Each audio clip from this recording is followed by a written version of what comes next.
नमस्कार दोस्तों, उगराहा जी पंजाब के बहुत बड़े किसान नेता हैं और उन्होंने एक पिक के ऊपर एक बात कही कि मैं गांव का पंच भी नहीं बनूंगा क्योंकि पंच बनने के बाद में हम किसानों की मदद नहीं कर पाएंगे। जब किसानों से कोई रिकवरी करने आता है तो एमएलए, मुख्यमंत्री और सरपंच कुर्सी को देखते हैं लेकिन उनकी मदद नहीं करते। अब ये सवाल उन्होंने खड़ा कर दिया है।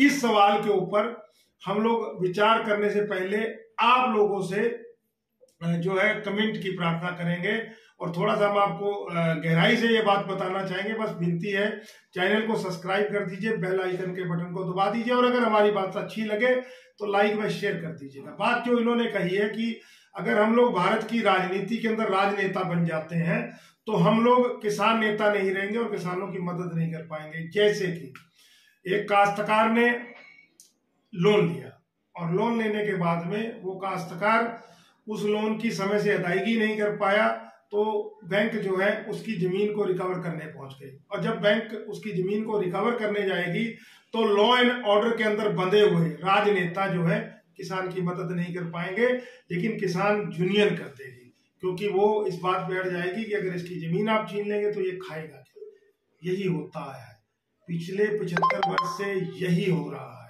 और इसी चीज का समाधान करने के लिए किसान नेताओं ने चुनाव लड़ने की घोषणा की। एक साल बढ़िया आंदोलन किया, वाही लूटी और सरकार को झुकाया।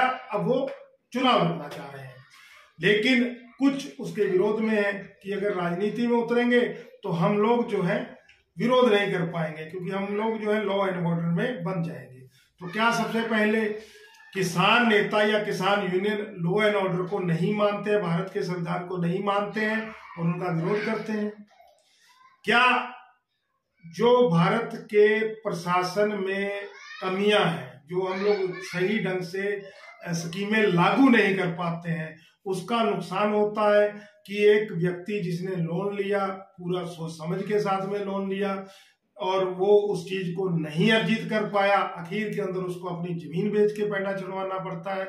या इस सिस्टम को इस ढंग से बनाया गया है कि आहिस्ता आहिस्ता सब कुछ कारपोरेट जगत के हाथ में चला जाए। जैसे लोकतंत्र की खूबसूरती थी कि हर व्यक्ति का लोकतंत्र था और 12 एकड़ से ऊपर कोई भी व्यक्ति जमीन नहीं रख सकता था, लेकिन अब बिजनेस के नाम पे बड़ी बड़ी फर्में आहिस्ता आहिस्ता कब्जा करती जा रही हैं। 3 कृषि कानूनों में भी यही था। जमीन को ठेके पे लेने के नाम पे 200, 250, 300, 500 एकड़ के प्लाट बनते और उन प्लाटों के ऊपर अपने तरीके से खेती की जाती। इसी चीज का आंदोलन में विरोध हुआ था, लेकिन अब भारत के राजनेताओं से परेशान होकर कुछ किसान नेताओं ने चुनाव लड़ने की घोषणा की, कुछ विरोध में चले गए। तो हम लोगों को चुनाव लड़ना है या नहीं लड़ना है, पहला सवाल इसका जवाब देना है। दूसरा सवाल, जो सरकारें स्कीमें लागू करती हैं वो धरातल पे सही ढंग से लागू नहीं होती हैं, वो बलि चढ़ जाती हैं भ्रष्टाचार की, सही व्यवस्थाएं ना होने की। इस चीज का आपको जवाब देना है। उसके बाद में तीसरी बात, अगर काश्तकार सही ढंग से या किसान यूनियन सही ढंग से भारत के संविधान और कानून व्यवस्थाओं को नहीं मानेगी तो क्या ये देश लंबे रूप से चल पाएगा? तीसरा सवाल। और चौथा, अगर कारपोरेट जगत या व्यापारी नहीं होंगे तो किसान की फसल का मूल्य कौन देगा? उसको उचित कीमत कैसे मिलेगी? सरकार कब तक उनकी फसल को खरीद के मुफ्त के अंदर बांटेगी और टैक्स पेयर के ऊपर टैक्स का बोझ बढ़ता जाएगा? ये एक सवाल। इन सब सवालों के साथ में और भी कई सवाल जुड़ सकते हैं, लेकिन हम लोग वीडियो को लंबा नहीं करेंगे।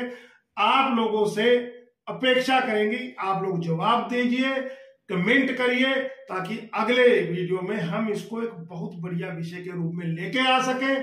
और इलेक्शन लड़ना चाहिए कि नहीं लड़ना चाहिए, राजनेता सही है और किसानों का समस्या का समाधान हो सकता है या नहीं हो सकता, इन सब चीजों पे विचार करना चाहिए। कारपोरेट खलनायक है या उसकी हम लोगों को जरूरत है, इसके ऊपर विचार होना चाहिए। यहीं पे हम अपनी बात को खत्म करते हैं। जय हिंद दोस्तों, जय जवान, जय किसान।